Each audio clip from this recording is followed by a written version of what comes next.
Arratsaldeon guztioi, gaurkoan elkarrizketaren tartean labeko idazkari nagusi Garbiñe Aranburu daukagu gurekin. Arratsaldeon Garbiñe.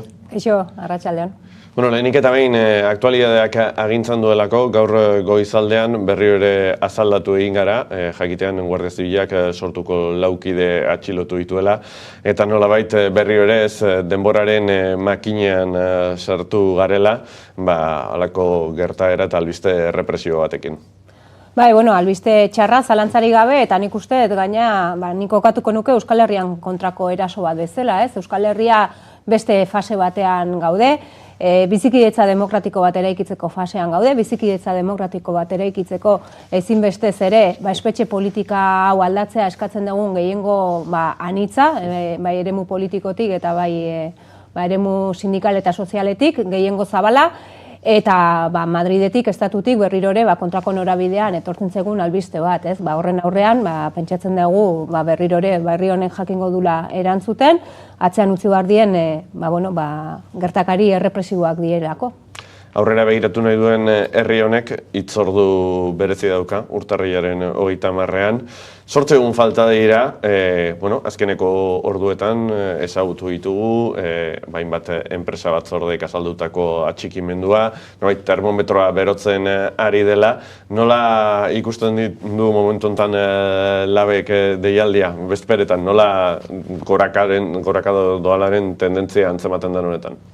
Guk ikusten daguna da, grebaren aurrean posizioak argitu direla, grebaren aurrean oso argi geratu dela, nun dauden alderdi politikoen gehiengoa, EH Bilduk ezik, beste guztiek, greba ez babestea erabaki dutelako, nun dagoen patronala noski, eta nun dauden zoritxarrez ere, komisiones eta UGT sindikatuak, ez, bi sindikatu hauek aspaldi uko egin zioten borrokaren balioari, eta ikusten duguna da, kapitalaren interesak defendatzen dituen esparru bat hor badagola, ez? Baina horrekin parez pare badagola ere, gehiengo sindikal eta sozial bat, grebarako arrazoiak ikusten dituena, eta prest dagona bizitza duinaren aldeko urrats berriak emateko. Horren aurrean, greba desprestigiatzeko asmo garbi bat ikusten dugu, balioak entzeko, boikoteatzeko, kontraprogramatzeko, saiakera desberdinak egon dira, eta guk ikusten duguna da, horrekin parez pare jartzen den errealitate bat. Guk gure errezeta da eskuz esku, banan-banan, jendearekin egiten dugun lanketa hori lantokietan egiten ari da, eta lantokietan atzo eman genuen datu hori, 1400 komitetik gora txikitu direnak grebara, eta hori ere greba batzordeen bidez egiten ari da, ez? Eta guretzako baita ere balioan jarri barreko elementu bada, aurreko grebetan baino greba batzorde gehiago sortu direlako, 170-tik gora daudelako, eta greba batzordeetan hori izaten ari dalako parte hartze politiko eta sozialerako oso bitarteko garrantzitsua, eta gaina azpimarratu nahi duguna da, hor biltzen ari garen eragileon aniztasuna eta hor irudikatzen ari den langile klasearen batasun hori, ez? Pentsionistak, migranteak, langabeak, lan baldintza ezberdinetan dauden langileak, etxeko langileak, guztiak eskuz esku grebaren prestaketan lanean ari garenak. Guzti horrek esaten diguna da edo erakusten diguna da herri honetan badagola, pixkat ez, inposatu nahi zaigun ideologia neoliberal horri aurre egingo dion gehiengo zabal bat, etxipenaren aurrean borrokaren balioan sinesten duen gehiengo bat, eta konbentzitua gaude gehiengo horrek lantokiak ustu eta kaleak beteko ditula 30ean. Egia da, 8 egun hauetan, oraindik ere, lan eskerra handia egin beharko degula, gehiengo berriak ekartzeko eta horretan gaude. Grebaren aurretik eta ondoren egiaztatuko den errealitate bada, herri hontan, sektore handiek bizi proiektuak garatzeko zailtasun nabarmenak dituztela gazte-gaztetatik pentsiodun izateraino. Eta errealitate horiek eta eskubide murrizketa horiek grebaren bidez azaleratu nahi dituzuela. Nik uste ukaezina dela azken urteetan zenolako prekarizazio prozesua bizi izan dugun, ez? Eta prekarizazio prozesua hitz egiten dugunean bizitzaren eremu guztietara edatzen den prekarizazioa ari gara. Eta nik uste ez dagoela edo jende gutxi dagoela herri honetan, bai norberak prekaritate hori pairatu ez duena edo inguruan prekaritate hori ikusi ez duena, ez? Prekaritatea lan munduko lan baldintzen kaskartzearen bidetik, aurretik zeuden prekaritate egoera edo modu zaharrei prekaritate modu berriak gehitu zaizkielako, prekarietatea zerbitzu publikoetan egondako murrizketengatik, prekarietatea ere eredu produktiboa ulertzeko moduan zaintza lanei ezaielako aitortzarik egiten.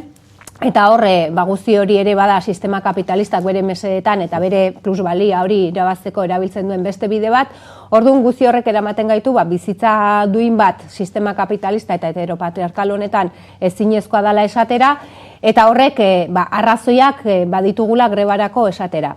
Arrazoiak edukitzea gauza bada, baina gero arrazoi horiek balioan jarri behar dira, eta arrazoia edukiaren arren askotan nagusitzen den galdera da, greba bat zertarako, greba batek balio du, honek emaitzak ematen ditu, eta guk ikusten duguna da, sindikatuontzat greba bat deitzeko urratsa ematea, ez da egun batetik bestera hartzen den, arinkeria hartzen den erabaki bat, sindikatuok azken batean gure sinesgarritasuna eta gure indarra ere neurtzera jartzen dugulako greba deitzen dugunean, baina momentu honetan grebarako baldintzak sortuak izan dira, herri honetan azken 2 urte luze hauetan hainbat mobilizazio sozial piztuta egon direlako, ez? Hor daude pentsionistena mobilizazioak, mugimendu feministak deitutako, batez ere azken 2 urtetako 2 greba feministak, lantokitan ere borroka sindikalak asko ugaritu dira azken urteetan, gazteak ere ikusi ditugu kalean, eta guzti horrek ekarri duna da, nolabait,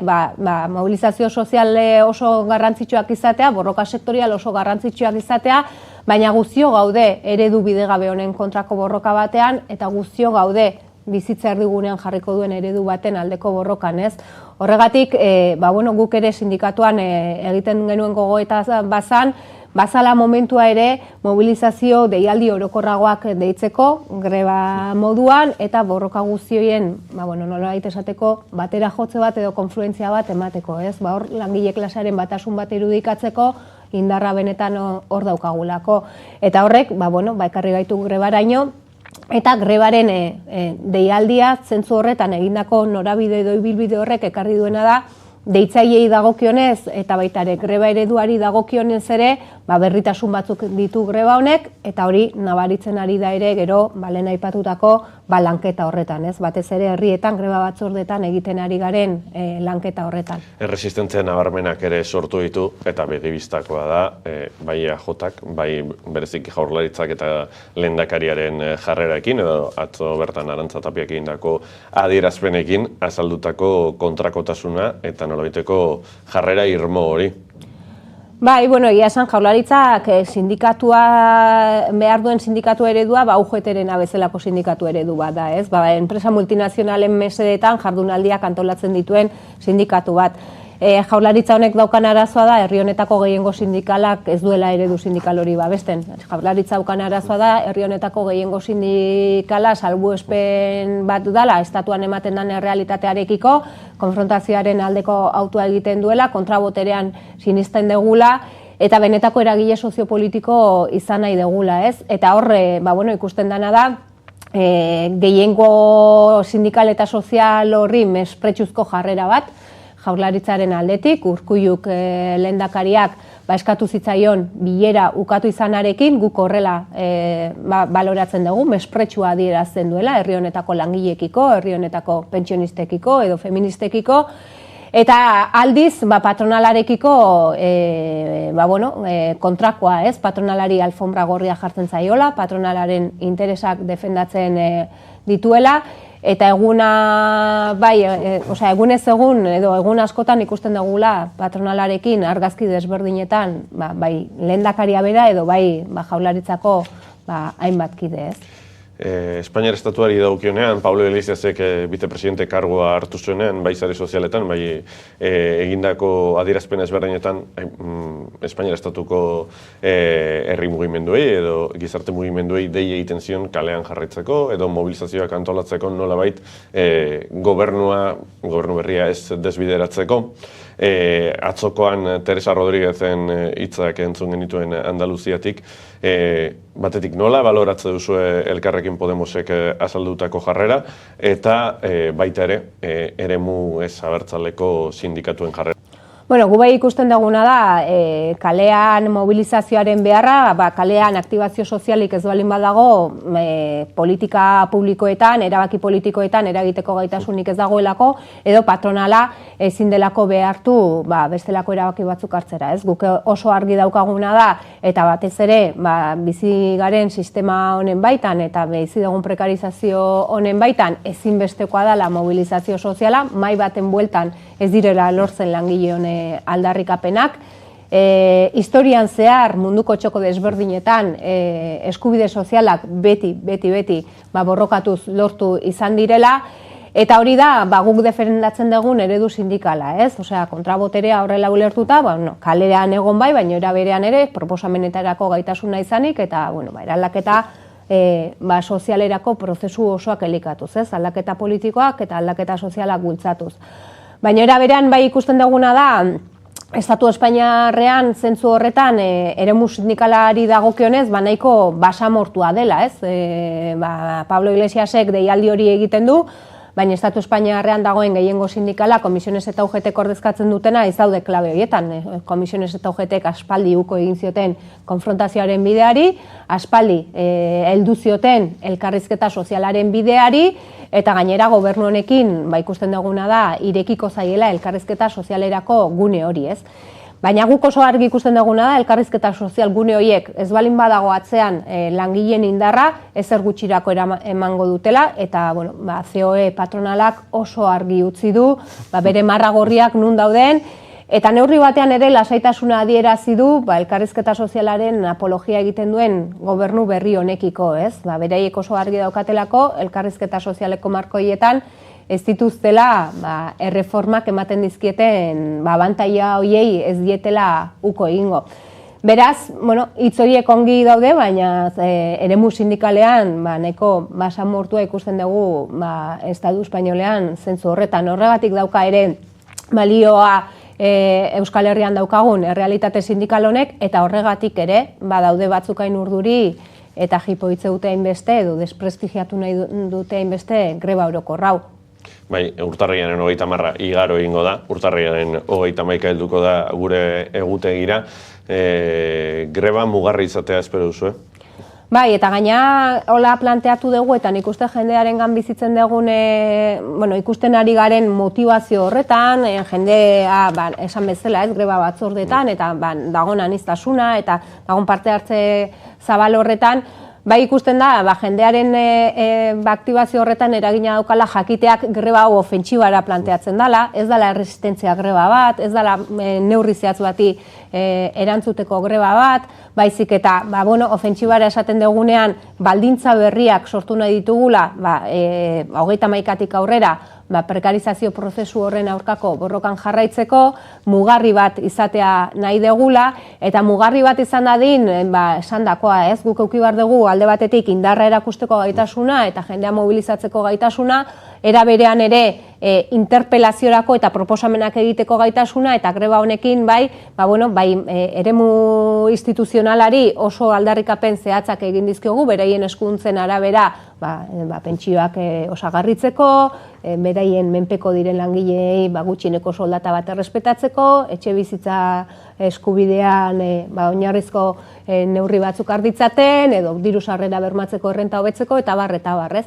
Baina era berean ere, interpelazio bat egin diogu patronalari akordio baten negoziaketaren aukera jarri diogu mahai gainean, eta momentu honetan patronalak ez du erantzun, eta interpelazio horretan guk oso neurri zehatzak proposatzen dizkiogu, pentsatzen dugunak bizi dugun prekaritate egoera horri aurre egiteko balioko luketela, eta neurriak dira 1.200 euroko gutxieneko soldata bat ezartzea, soldata arrakalari eta lan munduan ematen diren diskriminazio egoera desberdinei erantzuteko neurri oso zehatzak adostea, lanaldi murrizketaren eztabaidari heltzea, lanaldi murrizketa bada modu bat lan guztien aitortza egin eta lan guztien banaketarako urratsak emateko, baita ere, irikiko den edo datorren fase ekonomikoan eta egongo den digitalizazio, robotizazio prozesu horretan murriztuko diren lanpostu horien aurrean ere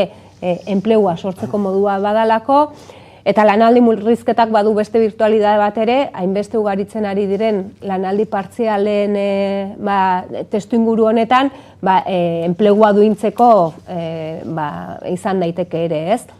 Eta gero beste laugarren aldarrikapen bat ere, sartu dugu subrogazio eskubidea bermatzea, gaur egun lan munduan ematen den azpikontratazio sistema horrek asko prekarizatzen ditulako lan harremanak. Beraz, guk oso garbi daukagu, hor daude eskaera zehatzoiek, aldarrikapen taulak baditulako eskaera zehatzoiek, baditu identifikatuak zer eskatzen diogun instituzioi eta zer patronalari, eta 31-tik aurrera jarraitu beharko degula mobilizatzen eta borrokatzen, gaur-gaurkoz ez degulako ikusten borondaterik ez batzuen ez besteen artean neurri horiek ezartzeko.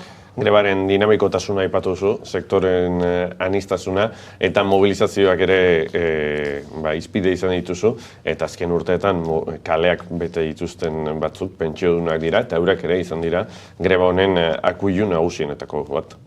Bai, hola izan da, pentsionistak borroka eredugarri bat aurrera eraman dute, eta borroka eredugarri horren ondotik, momentu batean sindikatuak interpelatu gaituzte, bestelako urrats bat emateko, beraiek herritar planto bat egiteko momentua zala jarri zuten mahai gainean, eta guk egia esan labetik hasieratik heldu genion interpelazio horri, hasieratik bete-betean bat egiten zuelako labek eramaten zuen logikarekin.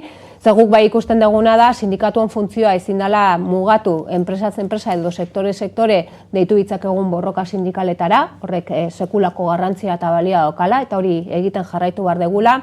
Baina hortik haratago sindikatuok ere izan behar degula bitarteko bat, eraldaketa sozialerako estrategia integral bat proposatzen degunak, ez? Eta estrategia integral horren baitan ezinbestekoa dela langileen konfluentzia bilatzea eta ezinbestekoa dela mobilizazio deialdi orokorragoak bultzatzea, batasun horretan dagolako gure indarra.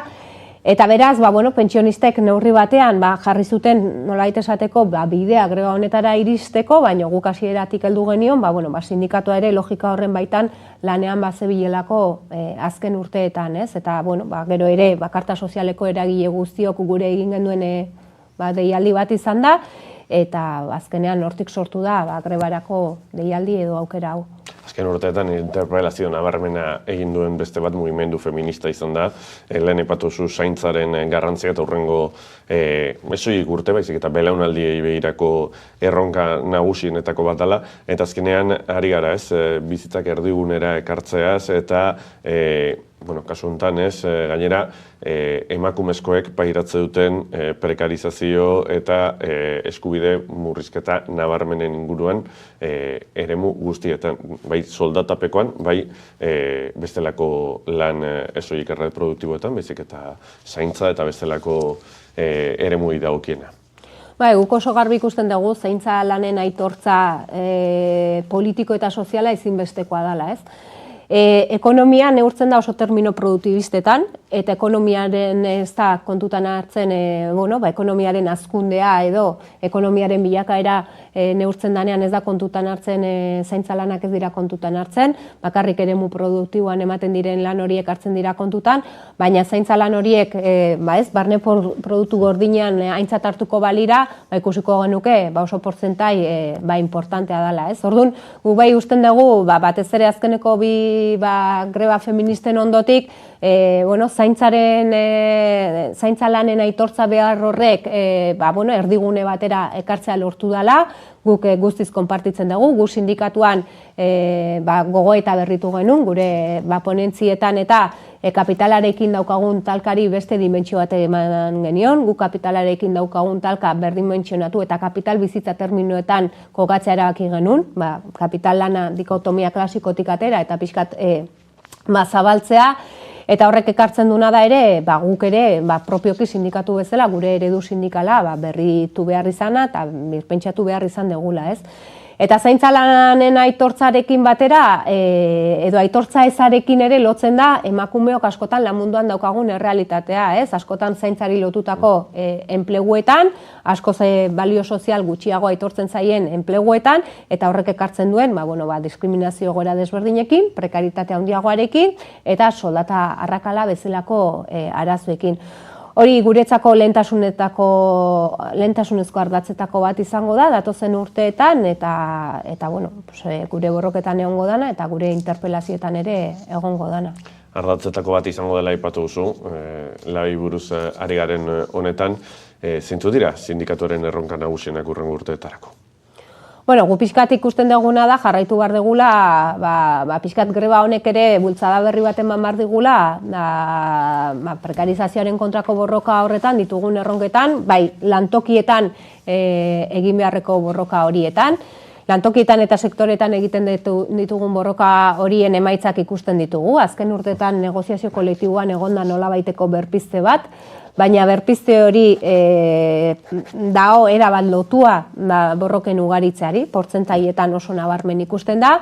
Orduan hor, grebak eman behar digu pixkat borroka horietan jarraitzeko, gure erronka izango da ere, grebak irudikatu duen konfluentzia batasun hori eta langile batasun horren garrantzia kontutan izan da, horrek ere jarraipen bat izan dezan, guk ez genuke nahi 30erako elkartu gara eta gero bakoitzak bere borroka sektorialekin jarraitzen du. Iruditzen zaigu jarraitu beharreko bide badala eta topatu beharko degula pixkat urrengo erronkak, urrengo mugarriak, urrengo momentuak zeintzuk diren.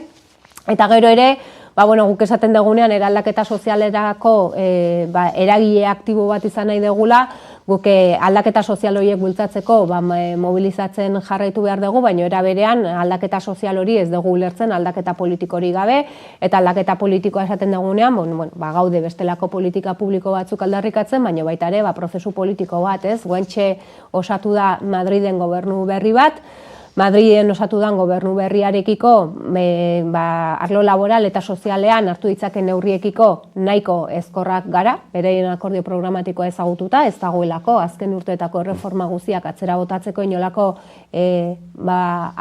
asmorik, egongo dira olako neurri zuzentzaile batzuk, norabide honean etorriak izan aldirenak, baina ez sakoneko aldaketarik, horregatik guk aldarrikatzen dugu bertako langileek hemen erabakitzeko daukagun eskubidea, lan harremanetarako eta babes sozialerako esparru propio bat eraikitzearen beharra, hor bai ikusten dugulako berme eta indar korrelazio hobea, grebara eraman gaituzten aldarrikapenak besteak beste, hor borrokatzeko, ez? Horregatik guk ere jarraituko dugu pixka langileon erabakitzeko eskubidea, marko propio baten beharra aldarrikatzen, eta hori izango da gure beste lerroetako bat. Bere helduko diogu aldaketa politikoaren gaiari, bereziki Euskal Herrian zentratuta, baina hori baino lehen erronkak aipatu ditugu, badira ere, edo eman litezke ere arriskuak, labek azken urteetan gorantzako tendentzia nabarmena azaldu du, emaitzei dagokionean eta hazkundeari dagokionean, baina dena doa oso azkar egun. Arriskuen artean egon liteke bulegoetako errealidadea, txostenetako errealidadeak talka egitea momentu batzutan, bai oinarri sozialak izan dezaken ikuspegiarekin, baita ere urrunago egon litezkeen herritar eta langileen pulsio sozialarekin, hori izan liteke arriskuetako bat. Nik uste arriskuetako bat izan litekela eta sindikatuak edo konkretuki labaintzat horren kontziente dela. Horregatik gaude etengabeko, ingendun gure eredu sindikala egokitzeko ariketa oso potente bat, baina guk esaten duguna da ariketa hori ez dela bukatzen. Etengabeko birpentsatzen prozesu batean egon behar degula, etengabe testatu behar degula pixkat langileen eguneroko errealitatea zein dan, batez ere prekarizazio modu zaharrak ezagutzen ditugulako, eta hor ekintza sindikale eraginkorrena zein dan aztertu behar degulako, baina baita ere prekarizazio modu berriak geroz eta leku gehiago hartzen ari direlako, ez? Hor dago uberizazioaren fenomeno guzti hori dana. Eta horrek neurri batean ere, sindikalgintza eramaten du, eraginkortasun krisi batean murgildu nahi ez balin badegu, etengabe gure eredu sindikala berritzera. Eta guk ikusten duguna da, gure eredu sindikala ezin dela mugatu ohiko lan merkatu arautuan ari diren langile horietara. Gaina, horretara mugatzen balin bada, eta ikusita azken urteetan ze prekarizazio prozesu mandan, baina baita ere sindikatuok gure langileen eskubideen defentsarako daukagun bitarteko nagusia, negoziazio kolektiboa nola ahuldua izan dan, hori kontutan hartuta, daukagun arriskoa da, geroz eta langileen multzo txikiago baten tresna nola esateko, edo hori da bilatzen dutena ere azken urteetako erreformek, ez? Gure joku zelaia murriztea. Gu hortik ateratzeko erabaki argi daukagu, langile klase zatiketaren aurrean, langile kolektibo desberdinetara iristeko proposamen zehatzak eta estrategia zehatzak definitu ditugu. Adibidez, etxeko langileen kasuan hitzarmen bat proposatu dugu, hori oso gauza berritzailea da. Ridersen kasuan ere judizializatu izan ditugu eta sententzia batzuk irabazi ere, hor autonomo faltsuak daudelako eta erregimen orokorrera pasatzeko. Gaude pixkat buelta bat ematen nola eraginkortzen dugun autonomo faltsuen eremu guzti horretan ze ekintza sindikalin bar dugun, etengabe elementu berriak jorratzen, ez? Eta horrekin batera ere, guk esaten duguna da, prekarizazioaren kontrako borroka ez dela mugatzen lan munduan egin behar dugun borrokara, ez? Asko zabalagoa dela, kalean borrokatu behar degula ere, eragile sozial aktibo izan behar degula, eta hor gaude, ez? Eta horrek ere eskatzen digula ere bestelako aliantza batzuk sortzea, mugimendu sozialekin, mugimendu feministakin, pentsionistekin, nolabait greban irudikatu den egoera hori ere elikatzen jarraitzea, ez? Eta garbi daukaguna da, etengabe joan beharko degula egoerak aztertzen eta egoera berri horietara moldatuko dan eredu sindikal bat egiten, ze bestela badagoen arriskoa da sindikatu geroz eta pixkat multzo txikiago batentzako tresna bat bilakatzea. Eta hori da sistemak bilatzen duena eta hortik ihes egiteko ahaleginetan gabiltza egunerokoan. Paradoxa ere ematen da, eta da nolabait sistemak gerra deklaratu diola epe ertaineko edo epe luzeko egoera praktikamente guztiei, hausnarketei ere, ez? Eta nolabait azkenean suertatzen dena da, errealitate berrietara egokitzeko behar azkarra uste baino lehenago iristen direlako, eta behin, aipatu duzu autonomo faltsuen auzia, Riderren auzia, uberizazio, heltzen diozunean bestelako eskubide urraketa berriak etortzen direlako, ez? Eta gainera, modu, aipatu bezala, askoz be individualizatuagoan eta partzializatuagoan. Horrek azkenean erritmoak ere, ez horiek sindikatu barro, baizik eta irakurketa politikoari dagokionean, azkartzeko behar bat sortzen dure bai.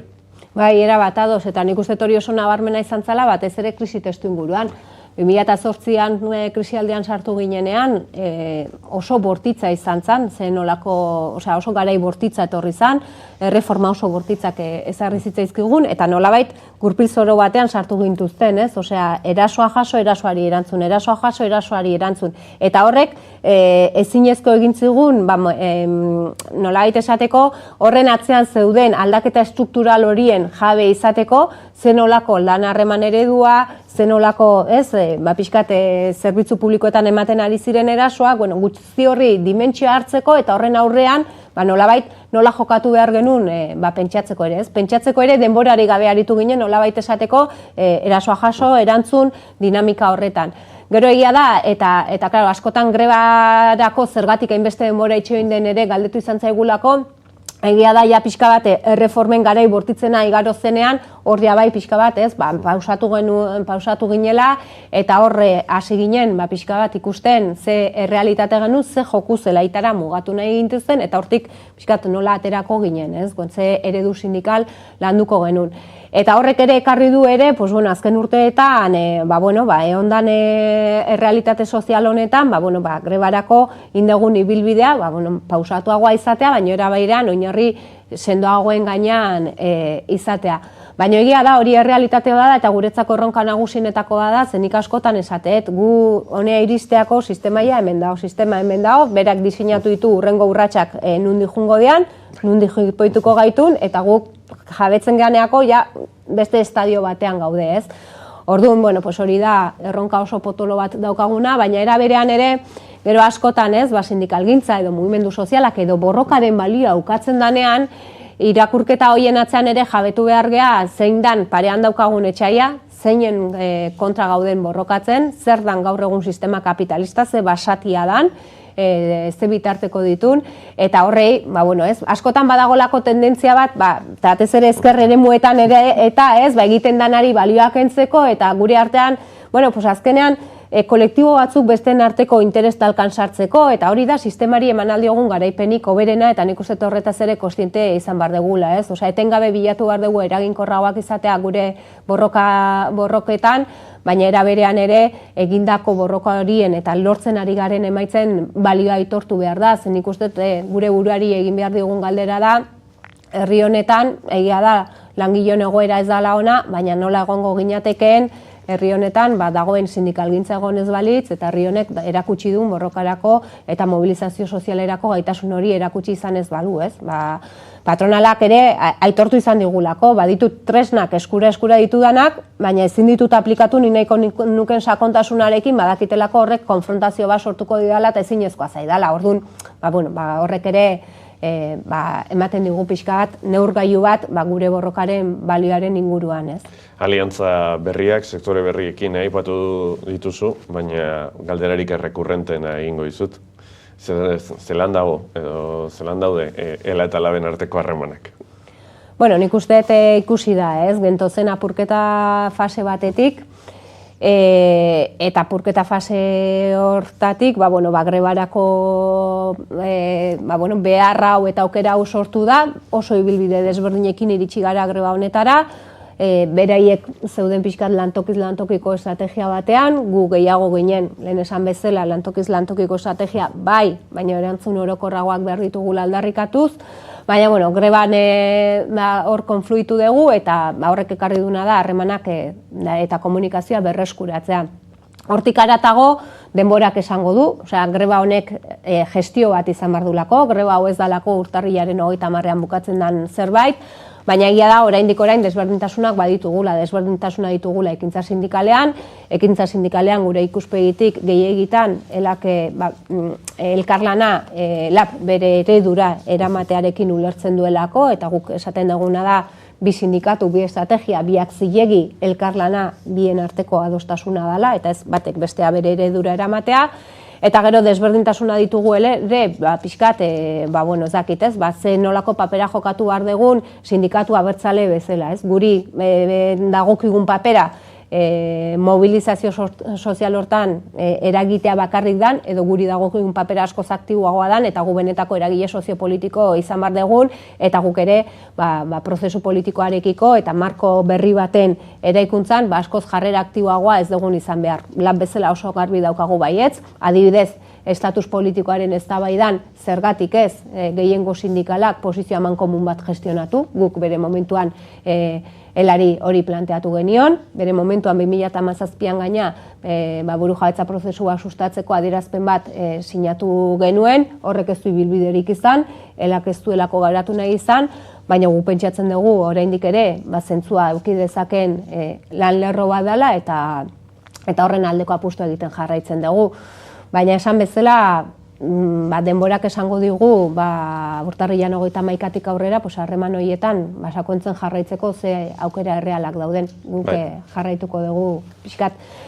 Bide horretan insistitzen, bai sinesten dugulako ere elkarlanaren balioan, elkarlanak potentzial handia daukalako, bai ekintza sindikalean, bai borroka sozialean eta baita politikoan ere, baina era berean ere, garbi ikusten dugu, ezin dugula horren, pixkate sindikatuak ere bere lerro propioa garatzen jarraitu beharko dula eta horretan gaude.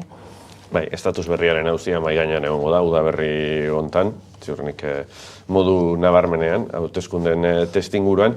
Lehen aipatuzu krisiaren hasiera eta elkarrizketaren azken txanpa hontan aldaketa politikoaz hitz egingo du. Euskal Herrian krisiaren estandak bat egin zuen, denboralki bada ere, ezker abertzalearen aldaketa estrategikoarekin, hamarkada igaro da.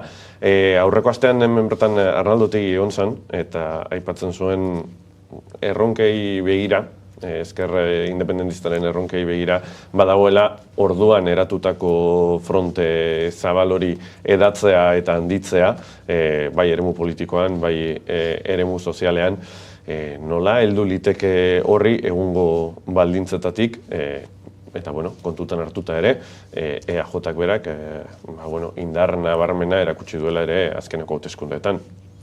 Guk ikusten duguna da, eremu soberanistan espazio hori handitzekotan, ezker esparrutik handitzea izan behar dela, momentu honetan ikusten dugun aukera hori da, horrek eskatzen duna dela ere agenda sozial konpartitu bat izatea, eremu politiko eta eremu sindikal eta sozialan artean, greban adibidez ikusten da zenolako konfluentziak ematen ari diren, eta hor ere guk bai ikusten dugu sindikalgintza abertzaleak paper aktibo bat jokatu zezakela, eta sindikalgintza abertzalea gaina iruditzen zaigu elatalabe gure autonomiatik ekarpen handia egin aldiogula aldaketa sozial eta aldaketa politikoko prozesu bati. Hori da gure saiakera, hori da gure apustua, guk ikusten duguna da, beharrezkoa da fronte zabal hori eraikitzea, baina fronte zabal hori pixkat, agenda sozial konpartitu bat kontutan hartuta eta ezkerreren mutik egingo dana. PNV-i dagokionez nik uste PNV-ek erakutsi du lan dagoen, oinarri eta printzipioen akordio hori estatusa berritzeko, horrek ematen zuen aukera bat, erabakitzeko eskubidea instituzionalizatzeko, estatuarekin bestelako botere harreman bat eta harreman bilateral batzuk ere ikitzeko, eta horre ere zegoen gure ikuspegitik oso importantea zen elementu bat txertatuta, hor bertan agertzen ziren eskuduntzek eta ematen zutelako aukera esparru propio bat ere ikitzeko, lan harremanetan, babes sozialean, eta hori da ezinbesteko gai bat edozein jendarte eredu ere ikitzeko. Bizitza duinagoa nahi balin badugu eta jendarteari bizitza duinagoa bermatu nahi balin badiogu, gai tronkala da, pixkat nola gelditzen den atal hori. Ikusi duguna da denborarekin, posizioak argitu direla, PNV-ek ez daukala asmorik, desitxuratu egin dula akordio hori, eta erabakitzeko eskubidearen aldeko aldarrikapena egin bai, baina gero horren gauzapen praktikorako urratsak emateko borondaterik ez. Eta orduan, guke esan dakoa, iruditzen zaigu beste eremu batzuetatik elikatu behar ditugula fronte hori, eta hori izango da pixkat gure ekarpena, baina berriro esatet, sindikalgintza abertzaleak paper askoz aktiboagoa jokatu genezakela eta guruk hor jarriko dugula indarra saiatzen behintzat hori lortzen. Azken paper aktiboa aipatu duzu, 3 ostiraletatik behin, edo hilabetean 3. ostiralean, presoen eskubideen aldeko elkarretaratzeak deitze dituzue, gainera zabaltasun handiarekin, iraganden urtarrilaren 11an, Bilbo eta Baionako kaleetan hamarnaka milaka herritar bildu ziren berriro ere, bukatzeko presoen auzia mahai gainean dago, orain gobernu berria. Azken egunetan proposamenak eta bestelakoak entzun ditugu, baina ziurrenik horietatik harago ekintzak eta aldaketa tangibileak espero ditu jendartearen gehiengo batek. Nik lehenik eta behin balioan jarri nahiko nuke eremu sindikalean lortu den adostasun hori, Egia da, lehenengo aldiz lortzea sindikatu danak mobilizatzen egotea presoen eskubideen alde, bestelako espetxe politika bat eskatzeko eta hori badala urrats bat, baina iazko manifestaldean lehenengo aldiz UGT eta komisionesek parte hartu zuten, eta hor badago urrats bat eta balioan jarri barrekoa, eta guk eremu sindikalean ere jarraituko dugu saiatzen, konpromiso berria gure ganatu ditzagun, eraiki behar dan bizikidetza demokratiko horretan presoen afera konpontzea lehentasunezko borroka badalako, momentu honetan ematen ari den eskubide urraketa nabarmen bat ematen ari dalako eremu horretan, Eta gero nik uste Bilbo eta Baionako kaleetan berriro erakutsi zala herri honetako gehiengoak zer eskatzen duen, eta espetxe politika aldatze horretan, momentu honetan, elementu importante bat badela, pixka denborena, guk esaten genuen, badala garaia 6. martxa sartzeko eta azeleratzeko pixkat, eman behar diren aldaketa eta neurri horiek, garaia iritsi dalako eta orain dalako momentua. Baina hori horrela izan dadin ere, jarraitu beharko dugu mobilizatzen, eta guk sindikatu moduan hor jarraituko dugu gure ekarpena egiten. Ikusiko dugu zer gertatzen den, Garbiñe Aranburu, mila esker. Mila esker zuei.